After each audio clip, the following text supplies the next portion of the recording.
जागो जागो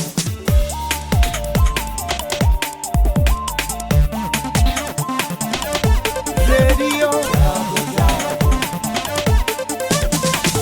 रेडियो जागो 90.4 FM। रेडियो जागो 90.4 एफएम स्टूडियो में मैं स्वागत कर रहा हूं हरदोई के मुख्य चिकित्सा अधीक्षक जिला चिकित्सालय के डॉक्टर जेके वर्मा साहब का। डॉक्टर जेके वर्मा आज आपको बताएंगे कि फाइलेरिया कैसे होता है, इसके लक्षण क्या हैं, ये फैलता कैसे है और इसकी रोकथाम और नियंत्रण करने के लिए आपको क्या करना है, और फाइलेरिया की दवा जो इस समय घर घर जाके दी जा रही है वो कैसे दी जा रही है और उसका सेवन के क्या लाभ हैं आपको। सभी लोगों को मेरा नमस्कार। इस समय सरकार ने एमडीए प्रोग्राम चलाया, मास ड्रग एडमिनिस्ट्रेशन। तो इस प्रोग्राम में यह है कि सारी पॉपुलेशन को पूरे देश के एक साथ दवाई खिलाई जाती है, जिससे कि आदमी के शरीर में फाइलेरिया के जो कीटाणु पड़े हैं वो एक साथ मर जाएं। जब मर जाएंगे तो मच्छर को कीटाणु मिलेगा नहीं, तो फिर फाइलेरिया का पूरा इरेडिकेशन ख़त्म हो सकता है। तो आपने पूछा कि फाइलेरिया के लक्षण क्या हैं। फाइलेरिया बेसिकली ये जाड़ा लग के बुखार आता है, इसमें खूब तेज़ जाड़ा लग के बुखार आएगा और कहीं ना कहीं किसी ग्लैंड्स में स्वेलिंग आ जाती है। हम समझ सकते हैं कि फाइलेरिया हो सकता है। फिर इसकी जांच होती है, माइक्रोफाइलेरिया के खून की जांच होती है, इससे पता चलता है कि फाइलेरिया हो गया है। डॉक्टर साहब, ये जो आपने बताया जांच होती है, इसकी जांच किस समय होती है, बाकी जांचों से भिन्न कैसे है जांच ये वाली, जिनको फाइलेरिया का जरा सा भी शक है किस समय जाएं और कैसे कराएं जा करके। जो बॉडी में माइक्रोफाइलेरी है वो उमूमन सोते समय बाहर आता है, बाहर के ब्लड वेसल्स में सोते समय आता है।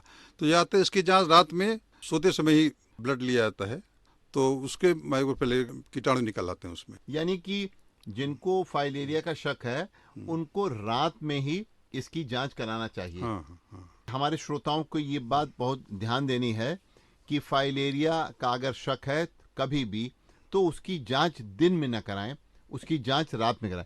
बीमारी को हाथी पाँव के नाम से भी जाना जाता है, और इसमें जो लक्षण हैं वो आप बताइए कि शरीर के किस किस भाग में पुरुषों को और महिलाओं को सूजन होती है जिससे कि ये शक हो सके कि फाइलेरिया है। फाइलेरिया एक्चुअली इसका जो कीटाणु है, कृमि है, माइक्रोफाइलेरी, लसीका तंत्र एक शरीर में होता है, लिम्फ ग्लैंड पूरे शरीर में होती है, तो उनको ब्लॉक कर देता है वो। तो जो लिम्फ ग्लैंड ब्लॉक करता है तो लिम्फ जो बाहर के टिश्यू में फैल जाता है वो, तो सूजन आ जाती है। तो ज़्यादातर सूजन ये पैर में आती है, और जो पुरुष लोग हैं उनके वृषण में या टेस्टिस में आती है, महिलाओं के चेस्ट में आ जाती है, उनके स्तन में सूजन आ जाती है। तो जैसा डॉक्टर साहब ने बताया कि बुखार भी हो सकता है, हाथ पैर में दर्द भी हो सकता है, और जो सूजन है वो पुरुषों में जननांग में या उसके आसपास हो सकती है, और पैरों और हाथों में सूजन या जो हाइड्रोसील जिसे कहते हैं अंडकोशों का सूजन, वो होने पर इसकी फाइलेरिया के लक्षण हैं ये, और इसकी जांच लोगों को जरूर करानी चाहिए। ये फाइलेरिया डॉक्टर साहब फैलता कैसे है? फाइलेरिया मच्छर से, क्यूलेक्स मच्छर होता है, उससे फैलता है। मच्छर जब काटता है फाइलेरिया के, अगर बार कोई व्यक्ति है स्वस्थ व्यक्ति, उसके शरीर में माइक्रोफाइलेरी का कीटाणु है, मच्छर उसको काटता है तो मच्छर में चला जाता है, और वो कीटाणु मच्छर से दूसरे आदमी जब काटता है तो उसको ट्रांसमिट हो जाता है। तो इसका मेन वेक्टर जो है, मतलब रोगवाहक, ये मच्छर है, क्यूलेक्स मच्छर। और डॉक्टर साहब जैसे आपने बताया मच्छर के काटने से एक को काटता है, वही मच्छर फिर दूसरे को काटता है, तो ये फैलता रहता है। और यानी कि ये बीमारी आप सब श्रोताओं को जान लेनी है, मच्छर से फैलने वाली बीमारी है। अब इसकी रोकथाम के लिए यानी कि डॉक्टर साहब श्रोताओं को ये बताना आवश्यक है कि ये गंदे पानी में ही अधिकतर मच्छर होते हैं, तो क्या करना चाहिए इसकी रोकथाम के लिए कि फाइलेरिया न फैले? रोकथाम का सबसे अच्छा उपाय तो मच्छरदानी मच्छर काट नहीं पाएगा आपको, पहला तो ये। दूसरा है मच्छर पैदा न होने पाए, तो मच्छर पैदा न हो पाए इसलिए आप अपने घर के आसपास पानी न रहने दें। ज़्यादातर तो कूलर में पानी रहता है, या टूटे बर्तन या टायर घर पे पड़े रहते हैं, उनमें पानी जब जमा हो जाता है तो उस पानी में मच्छर के पनपते हैं, उसमें अंडे देते हैं।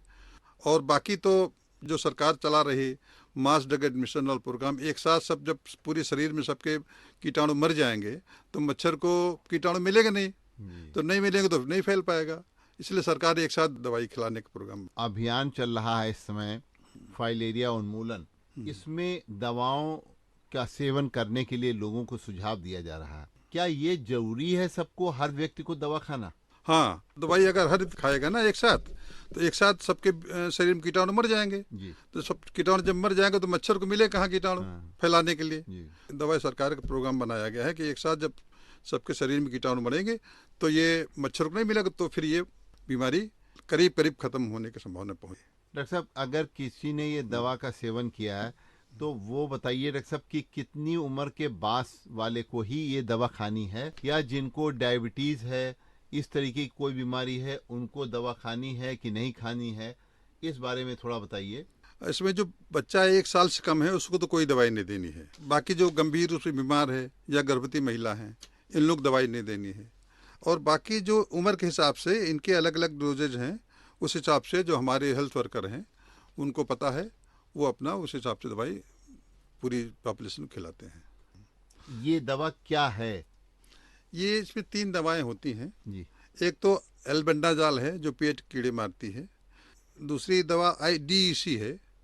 DEC जो ये शरीर के अंदर का जो माइक्रोफैलरी है उसको मार देती है। और एक आयरमेक्टिन अब शुरू की गई। आयरमेक्टिन जो है अंदर की एक्टोपैरासाइट इंडोपैरासाइट दोनों मारती है। जैसे मान लो बाहर शरीर खाल के ऊपर जो पैरासाइट है उनको भी मार देती है। तो सबको एक साथ दवाई दी। यानी कि ये 3 दवाएं एक साथ दी हाँ, जाती हैं। ये 3 दवाएं अलग अलग काम शरीर में करती हैं। और इन दवाओं की वजह से अगर किसी को फाइलेरिया के जरा से भी उसके अंदर कीटाणु हैं तो डॉक्टर साहब ये दवा खाने वाले के ऊपर शरीर पर क्या प्रभाव पड़ेगा? नहीं, अमूमन तो कोई प्रभाव नहीं पड़ता है। अगर कीटाणु है तो मर जाएंगे। कीटाणु मर जाएंगे तो बाकी को उसमें तो हल्का कोई खास इसका बहुत ज़्यादा इसका साइड इफेक्ट या नहीं है। अगर कोई कुछ प्रॉब्लम थोड़ी बहुत आती तो उसके लिए सरकार ने व्यवस्था बना रखी है, जगह जगह पे इसके डॉक्टरों के सेंटर बना रखे हैं कि वहाँ जाके वो उसका प्राइमरी ट्रीटमेंट हो जाता है। यानी आपका कहने का मतलब अगर किसी ने दवा खाई है और उसको हल्का बुखार होता है, इसका मतलब उसके अंदर फाइलेरिया के कुछ जीवांश हैं जिनको मारने का काम वो दवा कर रही है, तभी वो बुखार हाँ, उसको आता उसके हो। हाँ इस तरह के रिएक्शन आ सकते हैं। इस तरह के रिएक्शन आते हैं जैसा आपने बताया। अगर कुछ उसके अंदर प्रभाव आता है इफेक्ट, बुखार या कोई ऐसी चीज़, तो हो सकता है उसके अंदर जो माइक्रोफैलरी खत्म हुआ है उसके रिएक्शन की वजह से बुखार आए हैं। हर व्यक्ति को ये दवा खानी चाहिए क्योंकि इसके कोई बुरे प्रभाव नहीं है। आपका कहने का मतलब ये हमारे श्रोताओं को ये बात जान लेनी चाहिए। ये डॉक्टर साहब फाइलेरिया की दवा जो है लगातार कितने साल तक लेनी चाहिए? इसका डोज 3 या 4 साल तक की, जब तक कि लक्षण प्रकट होते रहें वैसे खत्म हो जाए फिर लेनी चाहिए, फिर उतनी में ठीक हो जाती है। यानी कि श्रोताओं को याद रखना है कि इसकी दवा आप हर साल जो है वो जैसा कि डॉक्टर साहब ने बताया उसके अनुसार आप लेते रहें। फाइलेरिया कभी आपके अंदर नहीं होगा और ये दवा ये काम ये करेगी कि फाइलेरिया की वजह से उसके जो परजीवी हैं वो मर जाएंगे। परजीवी मरने के फलस्वरूप जो है वो आपको कभी कभी जैसा कि डॉक्टर साहब बता रहे हैं शरीर में दर्द है, बुखार है, उल्टी है, इस तरीके की प्रतिक्रियाएं देखने को मिल सकती हैं, लेकिन उनसे कोई घबराने की बात नहीं। इसका मतलब है कि अब आप ठीक हो रहे हैं। इसका मतलब ये नहीं है कि ये दवा का कोई बुरा प्रभाव है। डॉक्टर साहब ये बताइए कि ये गोली जो इसके लिए दी जाती है खाली पेट लिया जाता है या ये कुछ खाने के बाद लेनी चाहिए? जी हाँ, खाली पेट लेने का जरूरत नहीं, कुछ खा पी के। हाँ, यानी कि आप श्रोताओं ध्यान रखिए, ये जब भी दवा लें तो खाली पेट न लें, ये कुछ खाने के बाद ही इस दवा का जो है वो सेवन करें। ये इस समय जो अभियान चल रहा है फाइलेरिया उन्मूलन का, इसमें स्वास्थ्य विभाग के कर्मचारी घर घर जा रहे हैं और लोगों को दवा दे रहे हैं। उनके पास वो किस तरीके का अभियान चला रहे हैं कि जिससे कि हर व्यक्ति तक ये दवा पहुंच जाए? हरदोई जनपद में 41 लाख पॉपुलेशन है हमारे यहाँ पे। इसमें हमारे यहाँ 4,500 टीमें बनी हुई हैं। एक टीम में 2 वर्कर हैं। इस तरह 9,000 वर्कर हमारे और कुछ वॉलंटियर यहाँ पे काम कर रहे हैं। जिन्होंने अपना एक माइक्रो प्लान बना रखा है। हर गांव में आशा बहू है, आशा बहू और कुछ वॉलंटियर हैं, आंगनबाड़ी हैं, इन लोगों ने मिल करके ये एक माइक्रो प्लान बनाते हैं, कब कब दवाई देनी है सबको। उसी माइक्रो प्लान के हिसाब से आपके घर पहुंचेंगे वो नियमित दिन पे और आपको दवाई खिलाएंगे वो। तो डॉक्टर साहब, इसमें बहुत सी जगह पे जब कर्मचारी दवा देने के लिए जाते हैं तो लोग उसमें आनाकानी करते हैं, मना करते हैं। किस तरीके से लोगों को ये समझना चाहिए, इनके हित की बात है। हाँ भाई, इसमें यह है कि आप लोग दवा जरूर खाएं, क्योंकि ये दवा जब खाएंगे तो आपके लिए फ़ायदेमंद है, आप आसपास पास पड़ोस के और आप आगामी जनरेशन के लिए भी फ़ायदेमंद है। माइक्रोफाइलेरिया इतनी घातक बीमारी है, शरीर को विकृत करती है और बार बार ये बुखार आता है, कमजोरी करती है।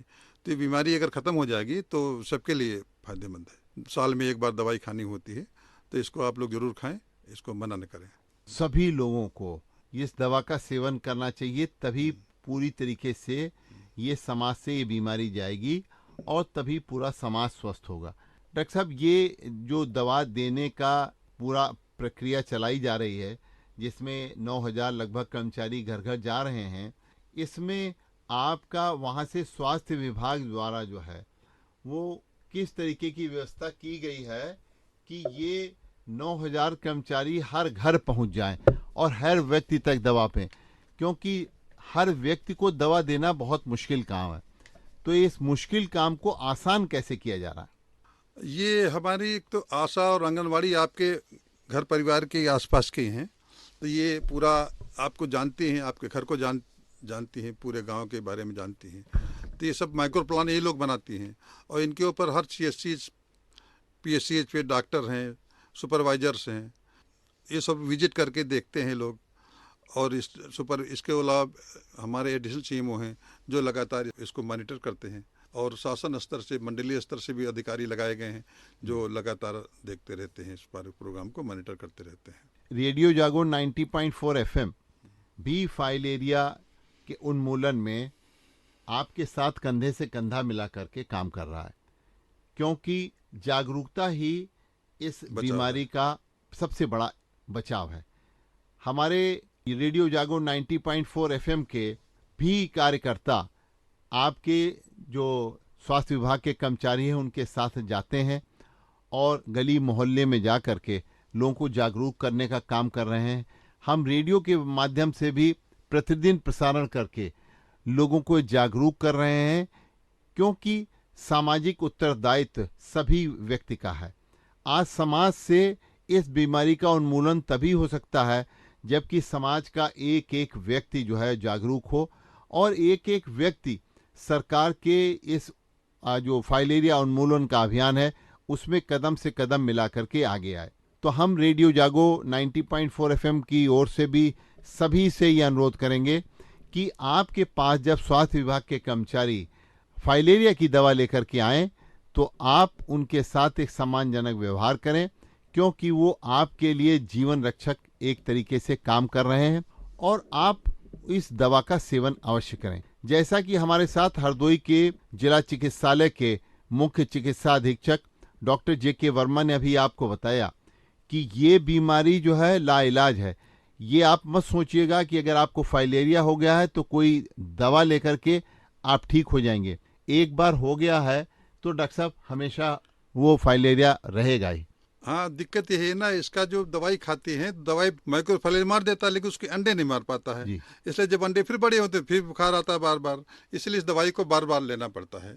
लंबे समय तक लेने में ज़्यादातर जब अंडे खत्म हो जाते हैं तो ये लगभग समाप्त प्राय होती है, लेकिन फिर से कभी भी बुखार फिर भी आ सकती है। ये है, यानी कि इसलिए जागरूक होना आवश्यक है लोगों को कि फाइलेरिया की ये बीमारी आपके पास से कभी पीछा नहीं छोड़ेगी। अगर एक बार हो गई तो सबसे पहले आप जो है अपने आसपास सफाई रखें, गंदे पानी में मच्छर को मत बैठने दें, मच्छरदानी का प्रयोग करें, क्योंकि साफ सफाई से वायरस यही नहीं अन्य कई प्रकार के वायरस भी जो हैं उनसे भी आपको छुटकारा मिलेगा। आज रेडियो जागो 90.4 FM में हमारे साथ आज डॉक्टर JK वर्मा साहब जिला चिकित्सालय के मुख्य चिकित्सा अधीक्षक आए और उन्होंने फाइलेरिया की इलाज के बारे में, उसकी लक्षण के बारे में और ये फाइलेरिया की हम कैसे जो है इलाज कर सकते हैं, इसके बारे में भी बहुत हमको रोचक जानकारी दी। डॉक्टर साहब, रेडियो जागो 90.4 एफएम की स्टूडियो की तरफ से मैं अभय शंकर गौड़ आपको बहुत बहुत धन्यवाद ज्ञापित करता हूँ। आपको भी हम धन्यवाद देते हैं कि आप समाज को, जन समुदाय को स्वास्थ्य के प्रति जागरूक कर रहे हैं।